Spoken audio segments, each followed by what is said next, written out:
Friends Technos 2031కి అందరికీ స్వాగతం. మీరు డేట్ వచ్చేసరికి సెప్టెంబర్ 17, 2025, టైం వచ్చేసరికి 4 PM అవుతుంది. ఇప్పుడు వరకు ఉన్న న్యూస్ అయితే ఇవి. ఫస్ట్ వచ్చేసరికి యాపిల్ నుంచి యాపిల్ ఐఫోన్ 14 ఫ్లిప్కార్ట్లో సేల్కి వచ్చింది ఈరోజు.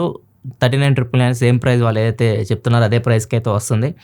ఎందుకు వీళ్ళు అంత హడావుడిగా సేల్కి తీసుకొచ్చారంటే యాక్చువల్గా అన్ని ఫోన్స్ మీకు సేల్కి 21 మిడ్ నైట్ నుంచి వస్తుంది. సెప్టెంబర్ 21 తారీఖు మిడ్ నైట్ నుంచి. ఇది ఎందుకు ముందు తీసుకొచ్చారంటే ఈరోజు నైట్ వరకు Apple iPhone 15 deal Amazon reveal అవుతుంది.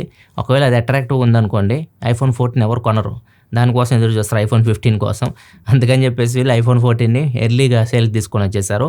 అండ్ ప్రజెంట్ అయితే ఇది సేల్లో కనిపిస్తుంది, వస్తుంది పోతుంది. కొంతమంది కొంటున్నారు, కొంతమంది అయితే పట్టించుకోవట్లేదు. ఈ సేల్లో మీరు ఏ ఫోన్ కొనాలని చూస్తున్నారు కింద కామెంట్ సెక్షన్లో చెప్పండి. నెక్స్ట్ మనం వివో నుంచి Vivo X300 series, Oppo find X series, వీటిలో ఏదైతే వీళ్ళు ఓఎస్ యూజ్ చేస్తున్నారు, కార్ ఓఎస్ కానీ ఆర్జిన్ ఓఎస్ కానీ, వీటిలో ఇప్పుడు యాపిల్ ఈకో సిస్టమ్ సపోర్ట్ తీసుకొని వస్తున్నారు. యాపిల్ ఎయిర్పాడ్స్ కూడా మనం డైరెక్ట్ కనెక్ట్ అవుతాయి, వాచ్ కనెక్ట్ అవుతుంది, అండ్ ఎయిర్ డ్రాప్ కూడా వర్క్ అవుతుంది ఫీచర్.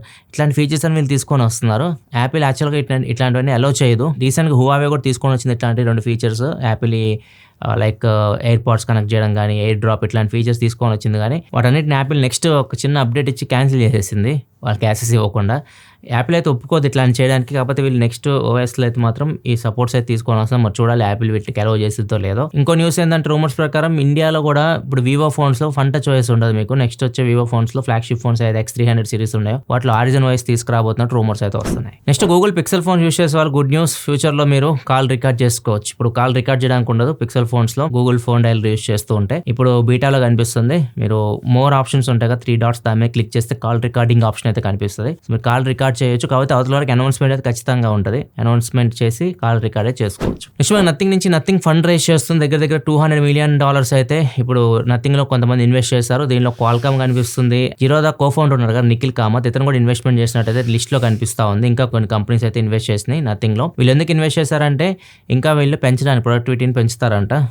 సి కేటగిరీలో ఇన్వెస్ట్ చేస్తున్నారు. మొత్తం 3 కేటగిరీస్ ఉంటాయి, ఏబిసి అని చెప్పేసి. ఏ వచ్చేసరికి అసలు ప్రొడక్టే లేదు, ఫ్యూచర్ లో తీసుకొస్తారు, దాని మీద ప్రయోగాలు ఇన్నోవేషన్ చేయాలన్నప్పుడు ఇన్వెస్ట్ చేయడం ఏ అంటారు. బి వచ్చేసరికి ఉన్న ప్రొడక్ట్స్ ఉన్న బిజినెస్ ని పెంచడానికి ఇన్వెస్ట్ చేయడం. సి వచ్చేసరికి ఇంకా ఎక్స్పాన్షన్ చేయడం బిజినెస్ ని, దానికోసం అనమాట. వీళ్ళందరూ సి కేటగిరీలో ఇన్వెస్ట్మెంట్ చేశారు. మొత్తం total nothing brand value 1.3 billion చేరుకున్నట్టు వీళ్ళు చెప్తున్నారు. అండ్ ఒక ఏఐ డివైస్ మీద వర్క్ చేస్తున్నట్టు చెప్తున్నారు. ఏఐ డివైజెస్ అంటే లైక్ ఏఐ పిన్ అని రీసెంట్ ఒకటి వచ్చింది, ర్యాబిట్ R1 అని ఇంకో డివైస్ వచ్చింది. ఇవన్నీ స్మార్ట్ ఫోన్స్ కి రీప్లేస్మెంట్ గా తీసుకొని వచ్చారు. అంత సక్సెస్ అవ్వలేదు, కంపెనీ కూడా మూతపడిపోయినాయి. మళ్ళీ వీళ్ళు ఇట్లాంటి కాన్సెప్ట్ అయితే ఒకటి వర్క్ చేస్తున్నట్టు చెప్తున్నారు. ఫ్యూచర్ లో ఏఐ డివైస్ ఒకటి తీసుకొని వస్తారంట. నెక్స్ట్ న్యూస్ లోకి వెళ్ళే ముందు డీల్ ఆఫ్ ది డే చూసుకుంటే JBL Go 3 స్పీకర్, ఇది ఎప్పుడు 2400 అట్లా ఉంటుంది. ఓన్లీ గ్రీన్ కలర్ ఒకటి తక్కువ రేట్కి అయితే వస్తుంది, 1899 రూపీస్కి అయితే వస్తుంది. ఇది 4.5 వాట్ అవుట్పుట్ తో వస్తుంది, IP67 రేటింగ్ తో వస్తుంది. ట్రావెల్ స్పీకర్ ఇది. చాలా మంది ట్రావెల్ చేసినప్పుడు స్పీకర్ క్యారీ చేస్తుంటారు, అట్లాంటి వాళ్ళకి బాగా సెట్ అయ్యింది. ఇది ఒక్క కలరే మీకు $500 డిస్కౌంట్ లో వస్తుంది. Next Samsung 35 watt power adapter కూడా తక్కువ రేట్కి వస్తుంది. ఇది ఎప్పుడు 2600 అట్లా ఉంటుంది. ప్రజెంట్ అయితే 1499 రూపీస్కి అయితే వస్తుంది. నెక్స్ట్ మనకి ఆమ్ పెద్ద కంపెనీ ఇది. ఆమ్ CPU ఎక్కువ మనం చూసేది కూడా మీడియాటెక్ కానీ క్వాల్కామ్ కానీ వీటిలో మీరు CPU చూసేవి ఆమ్ కార్టెక్స్ అని వింటూ ఉంటారు కదా. ఆమ్ అనేది చాలా పెద్ద బ్రాండ్. ఇప్పుడు వీళ్ళు బెంగళూరులో ఒక ఆఫీస్ అయితే పెట్టారు. ఇక్కడ నుంచి కంప్యూటర్ ఆర్కిటెక్చర్స్ ఇలాంటి డిజైన్ అయితే చేస్తూ ఉంటారు. ఇప్పుడు చాలా సెమీ కండక్టర్ కంపెనీస్ కూడా ఇండియా వైపు చూస్తూ ఉన్నాయి. ఇండియాలో మ్యానుఫ్యాక్చరింగ్ చేసే అవకాశాలు కూడా ఉంటాయి ఫ్యూచర్ లో. సెమీ కండక్టర్స్ కూడా ఇండియాలో మ్యానుఫ్యాక్చర్ అయితే చాలా బాగుంటుంది. అది ఒకటే మిస్ అవుతున్నాం మనం. అసెంబుల్డ్ ఇన్ ఇండియా కాకుండా మ్యానుఫ్యాక్చర్డ్ ఇన్ ఇండియా అని చెప్పేసి పెట్టుకోవచ్చు మనం. ఇప్పుడు అన్ని పార్ట్స్ తీసుకొచ్చి అసెంబుల్ చేస్తున్నారు కదా, అన్ని ఇక్కడే తయారు చేస్తే అప్పుడు మ్యానుఫ్యాక్చర్డ్ ఇండియా అని పెట్టుకోవచ్చు. నెక్స్ట్ మనకి మోబిక్విక్, ఈ యాప్ గురించి చాలా మంది తెలిసిందే. దీనిలో మీకు లోన్స్ ఇస్తుంటారు, యూపీఐ పేమెంట్స్ ఇట్లాంటివన్నీ చేస్తూ ఉంటారు. ఈ యాప్ సంబంధించి దగ్గర 40 కోట్లు అయితే పోయినాయి. కస్టమర్స్ డబ్బులు అయితే కావు, యాప్ కి సంబంధించిన డబ్బులే. ఈ కొట్టేసిన కూడా వాళ్ళ అకౌంట్స్ డిపార్ట్మెంట్ లో ఒక ఎంప్లాయీ ఒక లూప్ హోల్ కనుక్కున్నాడు. ఎటువంటి పిన్ పాస్వర్డ్ లేకుండా వాళ్ళ కంపెనీ అకౌంట్ డబ్బులు వీళ్ళు కొట్టేస్తా ఉన్నారు. దగ్గర 40 కోట్లు అయితే కొట్టేశారు. ఈ కంపెనీ ఎంప్లాయీ అండ్ ఒక 5-6 వాళ్ళ ఫ్రెండ్స్ కలిసి 40 కోట్లు కొట్టేశారు. పోలీసు అయితే పట్టుకున్నారు. ప్రస్తుతానికి 14 కోట్ల వరకు రీకవర్ అయితే చేశారు. మిగతా డబ్బులు అయితే ఇంకా రికవర్ అయితే అవ్వలేదు. ప్రజెంట్ అయితే ఇన్వెస్టిగేషన్ జరుగుతూ ఉంది. నెక్స్ట్ మనకి BSNL 5G ఇప్పుడు వస్తుంది అప్పుడు వస్తుంది అని చెప్తూనే ఉన్నారు. జనవరి అన్నారు, జూన్ అన్నారు, ఏప్రిల్ అన్నారు, అన్నీ అయిపోయినాయి. ఇప్పుడు మళ్ళీ డిసెంబర్కి వెళ్ళిపోయారు. డిసెంబర్లో BSNL 5G రోల్అవుట్ చేయబోతున్నట్టు చెప్తుంది.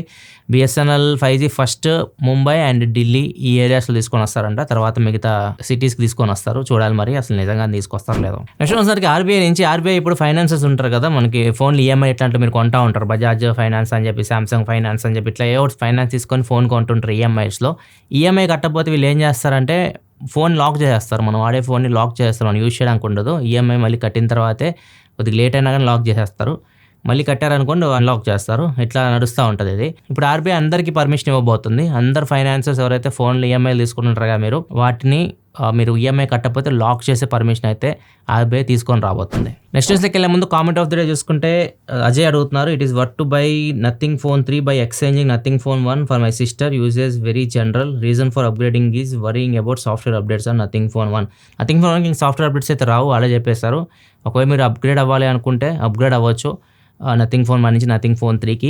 కాకపోతే మీకు 35,000 రూపీస్కి వస్తుంది. ఫోన్ వర్తే 35,000, మ్యాక్సిమం దాని ప్రైస్ 35,000 మధ్యలో వాళ్ళు ఉన్న స్పెక్స్ ప్రకారం చూస్తే మాత్రం అంతమించి ఎక్కువ పెట్టాల్సిన అవసరం లేదు. కాకపోతే నథింగ్ ఫోన్ 1 మీ దగ్గర ఉంది, ఫ్రీగా ఇచ్చేసినట్లే. మీరు ఫ్రీగా ఇచ్చేసి మీరు ఆఫర్లో అది కొనుక్కున్నట్టు, అంతమించి ఏం లేదు. ఫోన్ చాలా ఎక్కువ కాస్ట్ పెట్టారు. నథింగ్ ఫోన్ 3 అసలు అంత కాస్ట్ పెట్టాల్సిన అవసరం కూడా 70-80 వేలు ఫోన్ అయితే కాదు. అది 50 లోపే 40 మ్యాక్స్ ఉండాల్సింది. ప్రజెంట్ 35కి వస్తుంది కాబట్టి తీసుకోవచ్చు. మీరు నథింగ్ ఫోన్ 1 ఉంటే ఎక్స్చేంజ్ చేసి తీసుకోవాలనుకుంటే తీసుకోవచ్చు.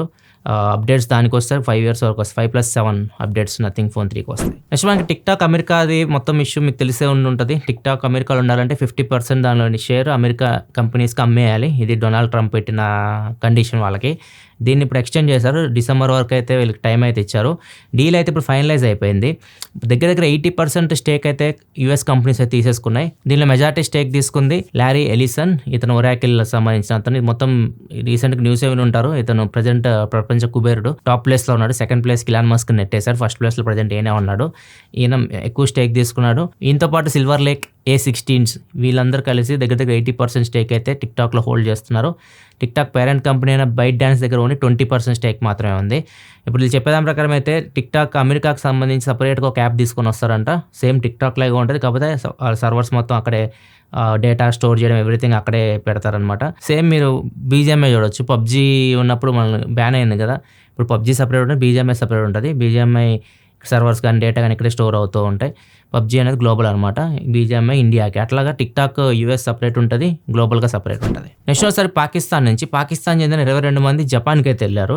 వీళ్ళందరూ ఫుట్బాల్ ప్లేయర్స్గా జపాన్కి అయితే వెళ్ళారు. జపాన్ వాళ్ళని బయటికి పంపించేసింది. వాళ్ళ దగ్గర ఫుట్బాల్ అసోసియేషన్ సర్టిఫికేట్ అన్నీ ఉన్నాయి. ఎందుకు బయటికి పంపించేసింది అంటే అక్కడ నుంచి డిపోర్ట్ చేశారు వీళ్ళని. రీజన్ వచ్చేసరికి వీళ్ళ పేర్లు చక్కగా లేవు అండ్ వాళ్ళ సర్టిఫికేట్స్ కూడా సరిగ్గా లేవు. మొత్తం ఇన్వెస్టిగేషన్ తెలిసింది ఏంటంటే ఒక ఏజెంట్ వీళ్ళ దగ్గర నుంచి ఒక్కొక్కరి దగ్గర నుంచి 12 లక్షల రూపాయలు తీసుకున్నాడు జపాన్కి పంపించడానికి. అంటే అక్కడికి వెళ్ళిపోయి ఇంకా రారనమాట వీళ్ళు, జపాన్లో ఉండిపోతారు. మళ్ళీ పాకిస్తాన్ వచ్చే అవకాశం ఉండదు. వీళ్ళు అట్లా ప్రిపేర్ చేశారు వీళ్ళని. అక్కడ పంపించిన తర్వాత 22 మంది ఫుట్బాల్ టీమ్ లాగా వెళ్ళారు కదా, వాళ్ళు ఒకరికి పరిచయం కూడా లేదు.